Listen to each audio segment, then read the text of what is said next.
The Chief Minister of Uttar Pradesh and Samajwadi Supremo Akhilesh Yadav is releasing the manifesto of the party in Lucknow. Let's listen in to what he has to say. कोई पूछने वाला नहीं था, घाटे में था। समाजवादी सरकार ने कम से कम लगातार काम करके उसकी व्यवस्था को बेहतर किया है, उस दिशा में लाए हैं कि कम से कम ये बेहतर हुआ है। ये अर्थव्यवस्था को सीधा सीधा लाभ पहुंचा रहा है। हमारे लोहिया आवाज, लोहिया गांव, जेनेशियस मिल्स गांव में कितना सबस्टेशन बना होगा, कितनी ट्रांसफार्मर बदले जा रहे होंगे। ये बड़े पैमाने पर काम हुआ है। तो ये तमाम हमारे घोषणा पत्र में और आने वाले समय में हम क्या करना चाहते हैं वो हमारे घोषणा पत्र में शामिल है। क्योंकि इधर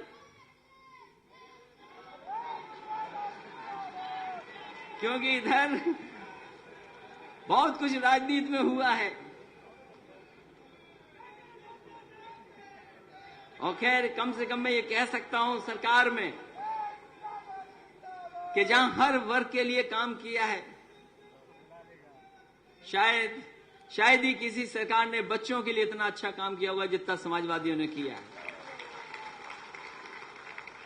और मुझे वो बात अच्छी तरह याद है, जब मैं एक गांव में गया मैनपुरी के पास, उस गांव में गया, मैंने कहा कि प्राइमरी स्कूल में देखना चाहता हूं। और प्राइमरी स्कूल में जब मैं गया वहां देखा मैंने कि बच्चे पढ़ रहे हैं वहां पर। मैंने सबसे नाम पूछा कि बच्चों तुम्हारा नाम क्या है। कोई बहुत बड़ी संख्या में बच्चे नहीं मिले, ज्यादा से ज्यादा 9 बच्चे थे उसमें। जो गांव के सबसे गरीब लोग थे उनके बच्चे पढ़ रहे हैं वहां। क्योंकि हमारे सैफी गांव में मेला चल रहा था, तो मैंने कहा कि मेला सुना होगा, मेला चल रहा है। उन बच्चों को सबको पता था मेला चल रहा है। मैंने उसी समय जेब से पैसा निकलवाया और कहा कि 500 सब बच्चों को दे दो।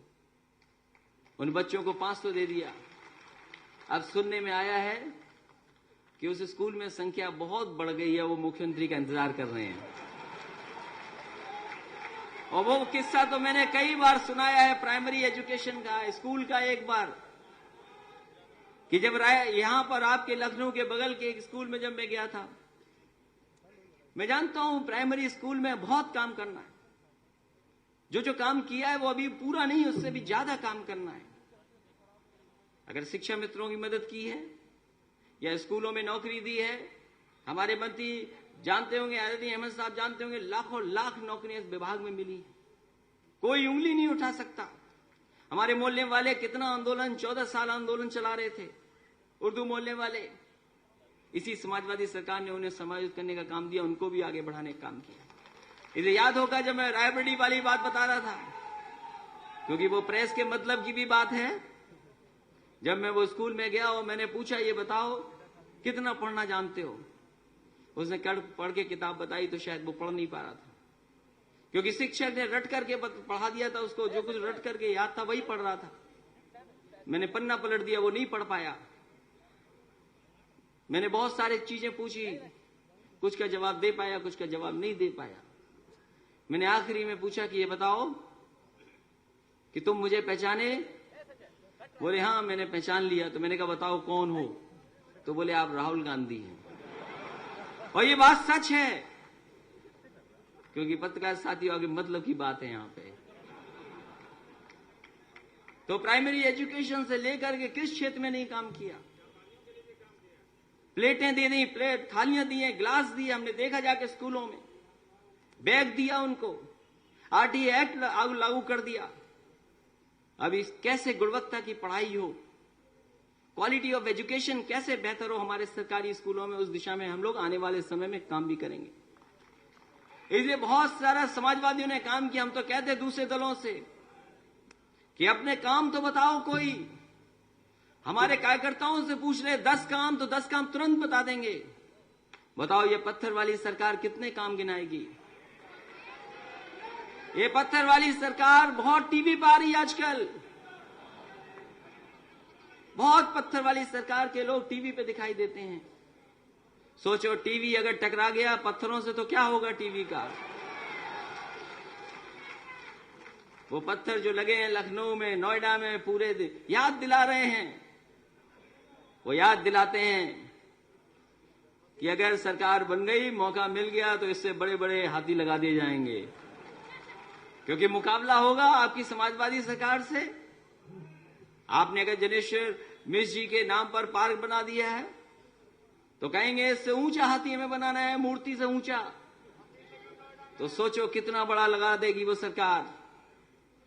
और कहीं उनके मन में आ गया, महाराष्ट्र की सरकार से अगर कहीं उन्हें कंपटीशन करने का मौका मिल गया कि अगर महाराष्ट्र की सरकार ने कोई शिवाजी की बड़ी मूर्ति लगाई 1000 करोड़ की, और कहीं उनके मन में आ गया, क्योंकि हमारे पत्रकार साथी जानते हैं ज्यादा मिलते हैं उनसे, उन्हें मिलने का मौका मिलता है। सोचो किसी ने बता दिया कि उससे बड़ी आपको बनाना पड़ेगा, तो सोचो सरकार के खजाने का पैसे का क्या होगा। इसलिए जो हाथी लगे हैं आज भी वैसे के वैसे दिखाई दे रहे हैं, ना बैठा है ना खड़ा हुआ, और खड़ा वाला अभी तक बैठा नहीं वहां पे। इसलिए हमारे घोषणा पत्र में, हमारे इन समाजवादी कार्यक्रमों में आम जनता को कैसे लाभ पहुंचाएं, किसानों को सुविधाएं कैसे दें, अर्थव्यवस्था कैसे बेहतर हो, जो हमारी सोशल स्कीम्स उनको बेहतर है और कैसे पहुंचाया जाए। यहां हमारे समाजवादियों को याद होगा, नेताजी कहते थे कि जब भी सरकार बनेगी तो हम गरीब परिवार की महिलाओं को साड़ियां देंगे सरकार की तरफ से। और वो साड़ी देने का काम आपके पहले साल शुरू हुआ था, लेकिन हम लोग किसी कारण उसको नहीं कर पा रहे थे। मान लो अगर हम साड़ियां खरीदते, कौन सी किस रंग की आ जाती और महिलाओं को देने पड़ती अगर, और लाल रंग की साड़ी दे देते तो महिलाएं कहती बताओ लाल रंग की तो हमने मांगी नहीं थी, हमें तो दूसरे रंग की चाहिए थी। वो झगड़ा हो जाता। इसलिए हम लोगों ने गरीब महिलाओं के लिए समाजवादी पेंशन शुरू की है। 500 रुपया उनको दे रहे हैं सीधा सीधा, कि जो चाहो उससे खरीद लो, जो चाहो वो खर्च कर लो। इसलिए हमारा पहला घोषणा पत्र तो कम से कम लोगों को भरोसा है। नेताजी और समाजवादी पार्टी हम लोगों ने सबने जो जनता के बीच में रखी थी बातें, उस पर भरोसा है लोगों को, ये समाजवादी लोग काम करेंगे। इसलिए दोबारा सरकार बनाने के लिए, और मैं ये कह सकता हूं कि समाजवादी लोगों से किसी का मुकाबला नहीं है। सबसे आगे अगर कोई दिखाई दे रहा है तो वो समाजवादी लोग हैं, क्योंकि सरकार समाजवादियों की बनने जा रही है। कभी कभी त्याग करना पड़ता है तब सरकार बनती है। हमें जैसे जैसे दिन देखने थे हमने तो दिन देख लिए। हमें तो हर तरह के अच्छे बुरे खराब और जितने तरह के दिन होते हमने तो देख लिए, और बहुत कम समय में देख लिए। सोचो अच्छे दिन वालों, तुम्हारे अच्छे दिन, ये मुख्यमंत्री भी ढूंढ रहे हैं कि अच्छे दिन आखिरकार कौन से होते हैं, बता दो हमें तो बता दो। आम जनता जाने ना जाने, कम से कम हमें बता दो कि अच्छे दिन किसको कहते हैं। आपके अच्छे दिन की परिभाषा क्या है? आपने इस उत्तर प्रदेश को बर्बाद करने के लिए कई बार प्रयास किया, कई बार कोशिश की आपने कि इस प्रदेश में दूसरे तरह की राजनीति हो जाए, लेकिन हम समाजवादी लोग अपने रास्ते से नहीं हटे। सेकुलर पॉलिटिक्स, सोशलिस्ट पॉलिटिक्स और डेवलपमेंट वाली पॉलिटिक्स कैसे हो, उस दिशा में हम लोग लगातार काम करते रहे। उसका परिणाम है कि आज उत्तर प्रदेश की जनता, उत्तर प्रदेश की समाजवादी लोगों पर भरोसा कर रही है। और मैं तो अपने नौजवानों से कहूंगा, जब आबादी में ज्यादा हो आप, अगर नेताजी ने भरोसा किया है तो मैं उत्तर प्रदेश के नौजवानों से कहता हूं कि एक बार और भरोसा कर लो, आप सरकार बना दो, देखना उत्तर प्रदेश कितना तेजी से आगे बढ़ता है। और हम आपको भरोसा दिलाते हैं कि जो संतुलित विकास किया है मैंने, वही संतुलित विकास आगे बढ़ाएंगे, क्योंकि यही विकास का रास्ता है। कोई अगर दूसरा रास्ता हो तो हमें बता दो। यही विकास का रास्ता है। अर्थव्यवस्था, किसान, गरीब, गांव में रहने वालों को सुविधा देना, अल्पसंख्यक मुसलमान भाइयों को साथ लेकर के चलने का, यही जब साथ होगा तब दिखाई देगा आपको विकास। इसलिए घोषणा पत्र हमारा आज आपके बीच में आ रहा है और रख रहे हैं हम लोग। उससे पहले मैं चाहूंगा, क्योंकि बहुत सारे पॉइंट हैं हमारे पास, घोषणा पत्र पढ़ूं कि ना पढ़ूं पूरा, लेकिन मैं चाहता था कि कुछ पॉइंट आपके बीच में रख दूं, क्योंकि जब जनता के बीच में जाए तो शायद हमारी बात को और समझ लेंगे। क्योंकि इतना काम करने के बाद और यही खुशहाली के रास्ता दिखाने के बाद एक बार फिर हम समाजवादी लोग जनता से अपील करना चाहते हैं, निवेदन भी करना चाहते हैं कि हम समाजवादियों को एक बार फिर बहुमत का मौका दीजिए, जिससे कि उत्तर प्रदेश को नए रूप में समाजवाद को और नई विकास की गति में ले जाने का काम करें। घोषणा पत्र तो अभी हम सब लोग मिलकर के उसको करेंगे, विमोचन भी होगा, आपके बीच रखेंगे। उससे पहले हम वो तमाम बिंदु जो पहले किए और अब करने जा रहे हैं वो मैं आपके सामने रखना चाहता हूं। हमने 2012 के मैनिफेस्टो को गंभीरता से लागू किया। मैनिफेस्टो से आगे बढ़कर के एक संतुलित विकास का मॉडल लागू किया और अब हम जनता के सामने नया मैनिफेस्टो लेकर के आ रहे हैं। हमारी प्रतिबद्धता लोकतंत्र, धर्मनिरपेक्षता और एक समाजवादी संतुलन विकास के प्रति है। मैनिफेस्टो में विकास और कल्याण का संतुलन रखना हमारी प्राथमिकता है। वर्तमान सरकार की लोकप्रिय योजनाएं जैसे laptop, Kanya Vidyadhan, Purvanchal expressway, 102, 108 ambulance, 1090 women power line, UP 100, Samajwadi pension, Lohia Awas, जेनेशियमिस ग्राम विकास इत्यादि को और अधिक मजबूती से चलाया जाएगा। इस मैनिफेस्टो के अलावा सभी उम्मीदवारों से कहा गया है कि वे अपने अपने विधानसभा क्षेत्र के विकास का एक रोड मैप बनवाएं, जिससे समाजवादी सरकार अगले 5 वर्ष में लागू करेगी। समाजवादी किसान कोष, ये घोषणा पत्र में हम लोग लेकर के जा रहे हैं कि समाजवादी किसान कोष, जिससे किसानों के विपणन, राहत, सिंचाई, खाद, बीज इत्यादि की समस्याओं का समाधान किया जाएगा। मुझे खुशी है इस बात की, उत्तर प्रदेश में कोई गांव ऐसा नहीं बचा जहां पर लैपटॉप ना पहुंच गया हो, कोई मोहल्ला भी नहीं बचा। कम से कम जो लोग डिजिटल इंडिया का सपना दिखा रहे थे, हम उनसे पूछना चाहते हैं आपके डिजिटल इंडिया में कौन से फैसले लिए गए, कौन सा कदम आपने उठाया है। आपने तो कह दिया कि कैशलेस इकोनॉमी होनी चाहिए और फोन से बैंकिंग हो सकती है, तो हम तो आप ही से पूछना चाहते हैं कि अगर फोन से बैंकिंग हो सकती है तो समाजवादी लैपटॉप से बैंकिंग क्यों नहीं हो सकती। उसके लिए इंतजाम अगर आपके पास कोई सुझाव है तो जरूर अपनाना चाहिए आपको।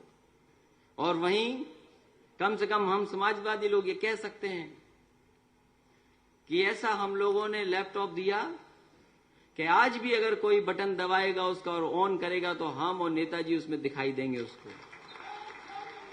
इसलिए आने वाले समय में एक कदम और आगे सरकार और लोगों से सीधा जोड़ने का काम।